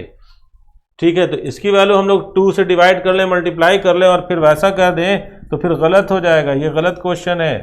ई एक्स क्यूब है sine 2x by 2x whole cube कर दें तो ये 8x क्यूब आ जाएगा। क्यूब क्यूब कैंसिल कर लें, बट इसकी वैल्यू क्या 1 लिख सकते हैं, नहीं लिख सकते। ये तो हमारे पास चूंकि sine 2x x tending to infinity पे, तो साइन की वैल्यू तो फाइनाइट होगी, बट ये इनफाइनाइट होगा, तो फाइनाइट बाय इन्फिनिटी इन्फिनिटी हो जाएगा, और फिर 1 बाय इन्फिनिटी, तो ये तो 0 आ जाने की मैक्सिमम चांसेस है। तो ठीक है, तो यहाँ पे ये क्या आ जाएगा, ये हो जाएगा हमारे पास। इनफैक्ट ये चीज़ें जो है अगर हम लोग लिखें तो ये क्या है, ये एक फाइनाइट वैल्यू और ये इन्फिनिटी है, तो इन्फिनिटी बाई फाइनाइट हमारे पास इन्फिनिटी होगा, तो आंसर इसका इन्फिनिटी आएगा। ठीक है, तो x की वैल्यू, हाँ अगर एंगल भी हमारा 0 हो रहा होता तब इसको कह सकते थे, तो करस्पॉन्डिंगली साइन की वैल्यू 1 होगी, तो इसकी वैल्यू, तो इसमें थोड़ा गड़बड़ है क्वेश्चन। ठीक है, चलिए नेक्स्ट क्वेश्चन में आएंगे।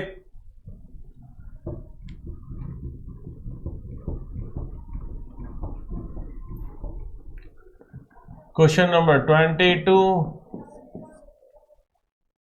A continuous function fx is such that f of 3x is equal to twice of fx for all x belongs to real. If 0 to 1 integral of 0 to 1 fx dx is given 1, इसकी integration given है 1। ठीक है, then we have to find the integral 1 to 3, 1 से 3 fx dx की value बतानी है क्या होगी। ठीक है, तो चलिए देखते हैं इसका सॉल्यूशन। ठीक है, तो हम लोग 1 से 3 पूछा गया है, तो 0 से 3 fx dx देखते हैं। 0 से 3 fx dx, इसे हम लोग लिख सकते हैं क्या, हम लोग यहाँ पे लिख सकते हैं 1 से 3 fx dx, और सॉरी 0 से 1 fx dx, 1 से 3 f of x dx, this one we have to calculate. ठीक है, और 0 to 1 fx dx की वैल्यू यहाँ 1 है, तो 1 + 1 2 3 fx dx। ठीक है, अब यहाँ पे इसे सिंप्लीफाई करने के लिए हम x की जगह पे, चूंकि फर्दर ये रिलेशन गिवन है तो हम x की जगह पुट करते हैं, इसे हम लोग i मान लें, तो i = 0 to 3 fx dx कह रहे हैं। x की जगह 3t ले लें तो dx क्या आ जाएगा 3 dt। तो x की वैल्यू 0 पे t 0 हो जाएगा, x की वैल्यू 3 पे t की वैल्यू 1 आ जाएगी, तो इंटीग्रल 0 to 1 और dx की जगह पे fx की जगह पे क्या पुट करेंगे f of 3t और dx की जगह क्या पुट करेंगे 3 dt, है ना। तो ये 3 times of 0 to 1 f of 3x 2fx है, तो f of 3t 2f of t हो जाएगा, तो 2f of t dt आ जाएगा। तो ये आ गया 6। 0 to 1 ft dt की वैल्यू कितनी है 1, है ना। 0 to 1 ft dt 1 हो जाएगा, तो इसकी वैल्यू 6 × 1 दैट इज 6 आ जाएगी। तो हम लोग बैक सब्स्टिट्यूट कर ले, i की जगह पे 1, तो दिस इंप्लाइज यहाँ पे पुट करते हैं i की जगह i की 6 i का वैल्यू 6 पुट कर लें, तो 6 पुट कीजिए, 6 = 1 1 2 3 fx dx। तो 1 2 3 fx dx की वैल्यू कितनी आ गई 5, है ना। Answer would be 5। तो answer of this question would be 5। ठीक है, चलिए नेक्स्ट क्वेश्चन पे आते हैं। Question number 23।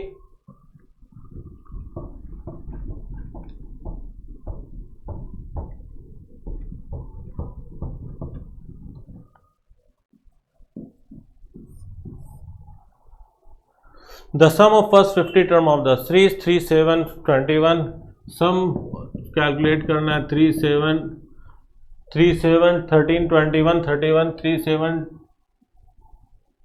3 7 13 21 31 and so on. ठीक है, equal to the sum of first 50 term. तो हमें 50 टर्म तक का सम बताना है, तो हम लोग इसे मान लें, इनका nth टर्म tn मान लेते हैं इसका, और n की वैल्यू कितनी लेनी है 50। ठीक है, तो इसे एक बार और लिखते हैं और थोड़ा टर्म प्रोसीड करके लिखते हैं 3 7 13। एक्चुअली इसमें ऑब्जर्व करना होगा कि 7 - 3 4, 13 - 7 4, 21, 7 - 6 8 10, इस तरह से डिफरेंस क्या आ रहा है वो AP में आ रहा है, तो इसलिए हम लोग कुछ इस तरह से अरेंज कर ले, तो ये एक स्टेप tn - 1 हो जाएगा और ये tn आ जाएगा। अब माइनस कर ले, ठीक है, तो ये 0 हो जाएगा, ये 3, ये 4, ये 6, ये 8, ये 10 और सो ऑन माइनस tn। तो tn की वैल्यू क्या आ जाएगी tn इक्वल टू, तो यहाँ से हम लोग इसे 3 को लिख सकते हैं, यहाँ से यहाँ तक, तो यहाँ से यहाँ तक कितने टर्म है n, है ना। तो 3 को लिख देते हैं 1 + 2 + 4 + 6 + 8 plus so on to n term.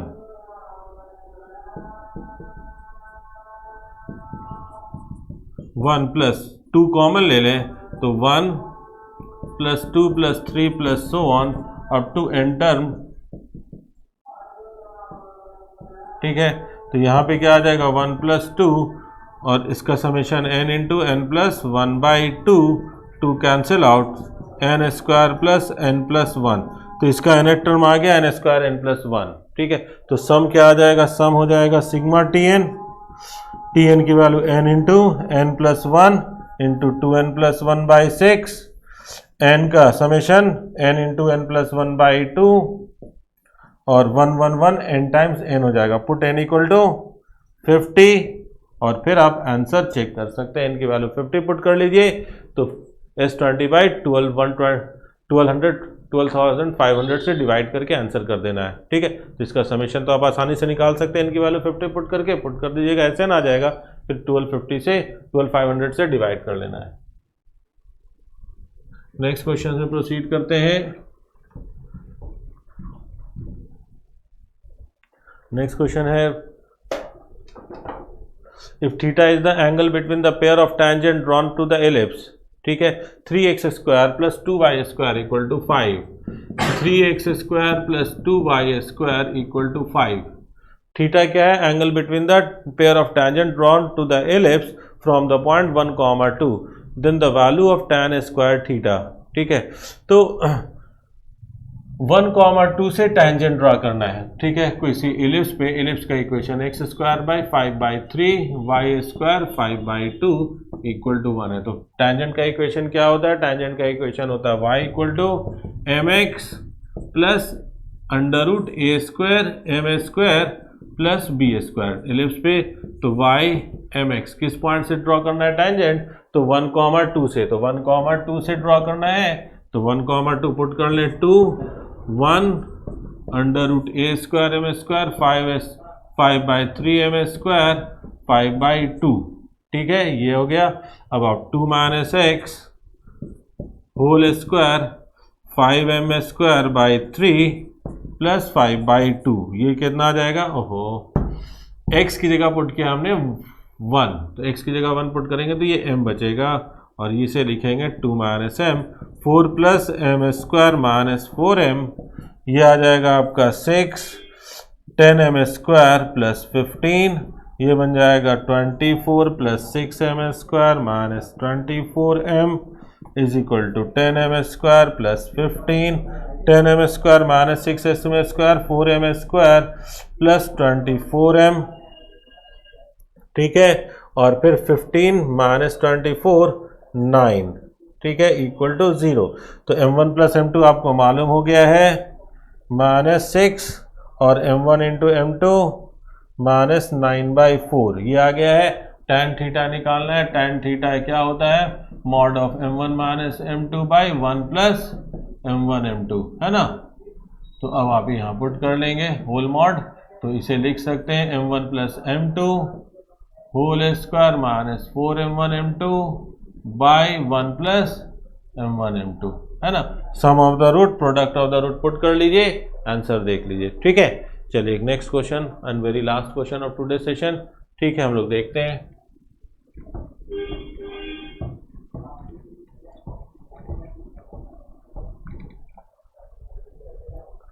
The mean and variance of 5 observation are 6 and 6.8. The mean कितना आया? मीन दे रखा है 5 है, मीन है 5 और वेरिएंस कितना है 6.8, ठीक है। मीन एंड वेरिएंस ऑफ 5, ठीक है, mean and variance of 5 observation are 6 and 6.8। Mean 6 है, वेरिएंस 6.8 है, ऑब्जर्वेशन 5 है, ठीक है। If the number is equal to, if a number equal to mean is added in the set of observation, ठीक है, तो 6 ऐड कर रहे हैं, तो हमारे पास सिग्मा एक्स आई की वैल्यू कितनी हो जाएगी? बाई 5 ऑब्जर्वेशन है इक्वल टू 6, सिग्मा एक्स आई का वैल्यू आ जाएगा 30। हमें कितना अब ऐड करना है? 6i plus 6 36। तो अब न्यू जो मीन मिलेगा हम लोगों के पास कितना ऑब्जर्वेशन हो जाएगा? 6 ऑब्जर्वेशन, तो 36/6 6 ही आ जाएगा। तो अब हमारे पास न्यू जो मीन है वो भी 6 रहा, ठीक है। तो न्यू मीन हमारे पास 6 हो गया। If a number is equal to the mean is included in the set of observation and the variance of 6 observation is k, then 34/k। तो अब वेरिएंस चेंज हो जाएगा। तो वेरिएंस क्या होता है? वेरिएंस होता है हमारे पास sigma x I square by n, initially n के लिए 5 था, माइनस सिग्मा इनिशियल का 6 था, यानी मीन था हमारे पास 6 का स्क्वायर इक्वल टू 6.8। तो सिग्मा एक्स आई स्क्वायर की वैल्यू कितनी हो जाएगी? 36 प्लस 6.8 इंटू 5, है ना। तो सिग्मा एक्स आई स्क्वायर आ गया आपके पास 180, और ये आ जाएगा 34, ये कितना हो जाएगा? 180 प्लस 34 214, है ना। तो सिग्मा एक्स आई स्क्वायर ये आ गया। अब हमारे पास क्या ऐड करना है? नंबर जो ऐड कर रहे हैं वो कौन सा नंबर है? मीन के बराबर। तो मीन के बराबर जो 6 ऐड किया था इसमें भी ऐड करेंगे, तो सिग्मा एक्स आई स्क्वायर प्लस 36, ठीक है। तो राइट साइड भी ऐड कर दीजिए 36, तो कितना हो जाएगा? 250, है ना। अब हम लोग किससे डिवाइड करेंगे? 6 से, तो सिग्मा एक्स आई। तो अब स्टैंडर्ड डिविएशन कैसे डिफाइन करेंगे? तो k है, तो k की दैट इज, अब सॉरी वेरिएंस कैसे डिफाइंड होगा, न्यू वेरिएंस के is equal to sigma x का स्क्वायर प्लस 36 बाई 6 नंबर है माइनस मीन, तो अभी न्यू मीन भी हमारे पास 6 है तो 6 का स्क्वायर। इसकी वैल्यू कितनी आई है 250 बाई 6 माइनस 36, तो ये कितना आ जाएगा 250 माइनस 216 बाई 6, ये कितना आ जाएगा 34 बाई 6 है ना। तो k इक्वल टू 34 बाई 6, तो 34 बाई k इक्वल टू 6 आ जाएगा। तो हमें आंसर किसका बताना है 34 बाई k, तो 34 बाई k का वैल्यू आ गया 6, तो इस क्वेश्चन का आंसर हो जाएगा 6। ठीक है, तो चलिए आज के लिए आज का सेशन कंप्लीट हुआ। इनफैक्ट हम लोगों ने क्वेश्चन सारे डिस्कस किए, hopefully all of you have enjoyed the session. ठीक है, तो इसमें एक थोड़ा सा लिमिट का जो प्रॉब्लम था उसमें मुझे थोड़ा सा स्टिल डाउट, उसमें प्रॉब्लम है कि limit x tends to infinity थी और sin 2x है, तो sin 2x तो फाइनाइट होगा और x इन्फिनिटी होगा, तो इसलिए कुछ एरर है उस क्वेश्चन में। ठीक है, तो इस तरह के पहले भी 1-2 क्वेश्चन में और लिमिट्स में आए हैं। ठीक है, तो खैर कोई नहीं, छोटे मोटे एरर तो होते ही हैं, इतने सारे क्वेश्चन दिए जा रहे तो एरर तो ह्यूमन से ही होता है ना। तो चलिए ठीक है, आज के क्लास यहीं पे ओवर करते हैं। Thank you to watching this video. Have a nice day.